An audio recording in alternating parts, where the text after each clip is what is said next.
ফেরেশতা বলে মাওলা ফজরের নামাজ সে পড়ে নাই, খাবার দিচ্ছ কেন? রব বলে বান্দাটা তো আমার। আরে জন্মদাত্রী মা যদি হাজার ভুল করার পরও সন্তানে ওই রাতের বেলা দরজাটা খুলে দেয় বাবার চোখে যেন না পড়ে, আঘাত যেন স্বীকার করতে না হয় শুধু পেটে রাখার কারণে।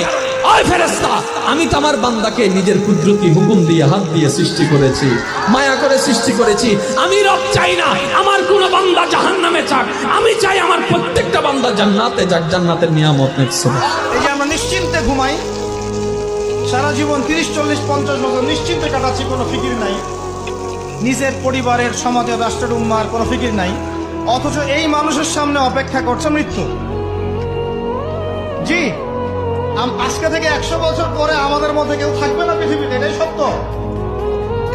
তারপরে আছে কবরের সওয়াল জবাব, তারপরে মিজান, এই পুলসিরাত, পুনরুত্থান, জান্নাত জাহান্নাম, এগুলো আমাদের সামনে অপেক্ষা করছে।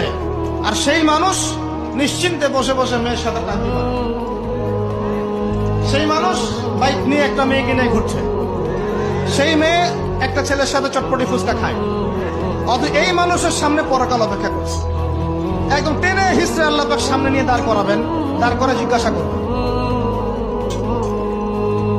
তাহলে আমরা কত অপদার্থ, কত বোকা, আমরা কি বুঝতে পারছি ভাই? অজু করার কোনোই ব্যবস্থা নাই, না পাটি আছে, না পানি আছে, কিচ্ছু নাই। এমন একটা জায়গা আপনি আছেন, বিনা অজুতেই নামাজ করার নাই, তাও নামাজ বাদ দেওয়া যাবে না। অজুর কোনো ব্যবস্থাই নাই, আপনি এমন একটা জায়গা আছেন, না পানি আছে, না করে মাটি আছে, এভাবেই করতে হবে। মনে করেন আপনার সতর্ক থাকতে হয় না, এমন একটা জায়গা আছেন আপনি কিচ্ছু নাই করার মতো, আপনার কোনো পোশাক করবেন, বসে বসে করতে হবে, নামাজের কোনো বাদ। মনে রাখবেন রিজিক সম্পূর্ণ আল্লাহর হাতে, সম্পূর্ণ আল্লাহর হাতে। আপনি যদি মনে করেন যে এই চাকরি হারামের চাকরি না করলে আমার চলবে না, আমার বউ খাইতে পারবে না, আমার মা খাইতে পারবে না, আপনি একটা শিরিক করেছেন। কি শিরিক? আপনি রিজিকের দায়িত্ব নিজের হাতে নিয়ে নিয়েছেন। আপনি আপনার তাকদির লেখার চেষ্টা করছেন। আল্লাহ পাক আপনার তাকদিরে যত দানা খাবার আছে ওটা আপনাকে দিবেনই দিবেন।